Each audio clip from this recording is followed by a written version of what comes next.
Okay, this is chapter 33 on the First World War, also known as the Great War, also known as the War to End All Wars.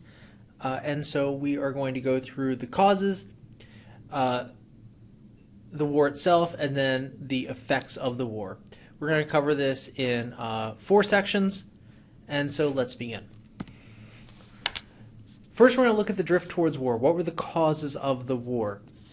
Throughout this chapter, we're going to be focusing on a single question, which was, what were the changes in continuities resulting from World War I? World War I, I'm going to be arguing throughout this lecture, was the single most important event in the 20th century. If we look at what sets the stage for the entire 20th century, what we lovingly refer to as America's century, there's little question in my mind that without World War I, the world would not exist as it does today.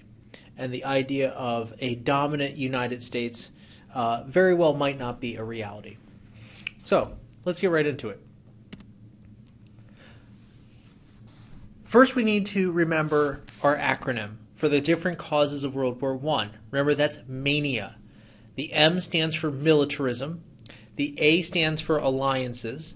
N stands for nationalism, I stands for industrialization, and the second A stands for assassination. We're going to start off by remembering nationalism. Remember, during the long 19th century, we see the rise of nationalism. This is started in part by the Napoleonic Wars and the unification of countries like Germany and Italy. There is the sense of, with the Industrial Revolution, of no longer having allegiance to a king or queen or royalty, but rather to the state. The concept of national identity, of a national anthem, becomes very important. To our right here, again, this is a piece of British war propaganda, which in some ways hits on both nationalism and the concept of social Darwinism. Remember, social Darwinism was the concept that one racial group was superior to others and all other racial groups were inferior, and nationalism was the patriotism that went on with that racial pride. Of course, nationalism is like deep-seated rivalry, and like rivalry, it causes competition. We see competition between countries. Only the difference is, unlike in a sporting event, competition between nations can have much more significant consequences. To continue. So how did these play out? Well, we've looked at German nationalism and Italian nationalism and English and French nationalism. I want to spend a moment and look at Slavic nationalism. The Slavic peoples down in modern-day Bosnia, Herzegovina, what was then, what in the second half of the 20th century was called Yugoslavia, is a series of ethnic groups that, over the course of the 18th, 19th, and 20th century, had been conquered and dominated by a variety of countries. During this time period, we're seeing the Slavic peoples push the Ottomans out. Because if you recall from last week's lecture, we see the retreat of the Ottoman Empire. And in its place, we have Austria-Hungary. And so remember, there's competition between these various empires. And so one of the ways that you can weaken another empire is by causing turmoil within their country. If you have groups of people who decide to break off, it weakens a country. A good way of thinking about that right now is in Crimea. The Crimean Peninsula is filled with Russian-speaking people who have a lot of cultural ties to Russia. And up until a couple of weeks ago, that territory was owned by Ukraine. Russia has been stirring the pot a bit, and after some political troubles in the Ukraine, Crimea broke off from the Ukraine and was then annexed by Russia, thereby weakening the Ukraine and strengthening Russia. Austro-Hungarians had similar problems as the Ukraine does now. They had a number of ethnic Serbs who wanted independence and with the same nationalistic tendencies we see in Europe, we began to see troubles. Part of this is caused by external forces. First, you see Russians, who are the competitors of Austria-Hungary, encouraging Serbian nationalism in the Balkans. Conversely, we have the Germans, who are helping the Austro-Hungarians keep down Serbian nationalism. So this is leading to more tension. Again, nationalism is bringing some of these tensions to the fore. To continue. This sense of nationalism is creating rivalry.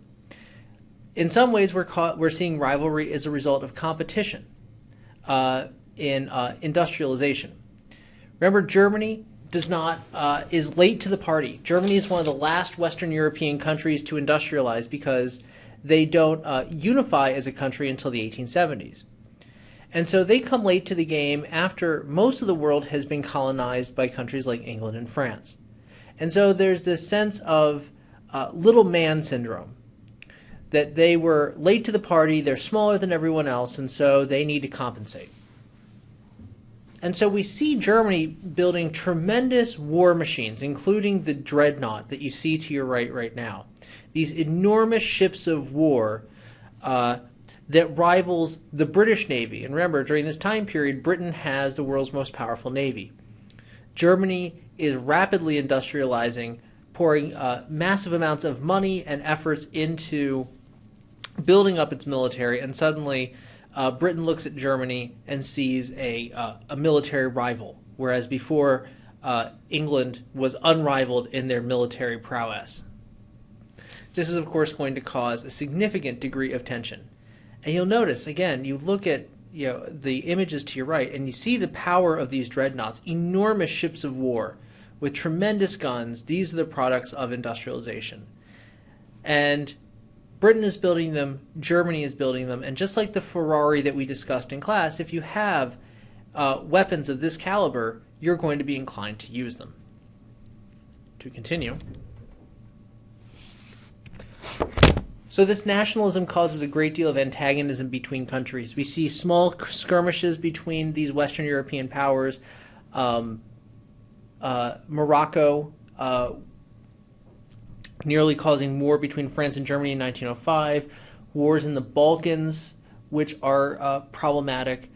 So World War I wasn't just this sudden outpouring of pent-up frustration. We see elements of this frustration coming out at various times leading up to World War I. And what's remarkable is that the public supports these rivalries. They support this competition. If you think back to last chapter when we talked about the Spanish-American War, it was the American public that pushed William McKinley into war with Spain. Similarly, we see the people, many people in these Western European countries who feel this sense of nationalism and this sense of superiority itching for war, because war is a sport. It's short-lived, it's quick, and those countries tend to benefit from them. The victors tend to benefit. So the idea was, if we go to war, it'll be over quickly, we'll win, and we'll get a lot of benefit from it. So these countries in many ways are itching for a fight. To continue.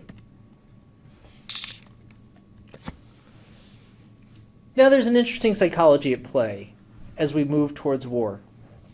These countries are feeling fierce patriotism, a term that really actually isn't accurately described as nationalism, but really is jingoism, a point of nearly unreasonable, unrestrained national pride. And so we have this weird psychology where as these countries are itching for war, they look at neighboring countries with a leery eye. And certainly some countries realize that militarily they might not be in the same place as other countries. And so what are they going to do? Well, they're going to align themselves with other countries, countries that they feel will help them in any battle against their military rivals. So we start to see the formation of alliances. Not surprisingly, our first alliance is between Italy and Germany, new founded countries. Remember, Italy is newly unified, Germany is newly unified. They both themselves then unify with Austria-Hungary, their neighbors, their mutual neighbors.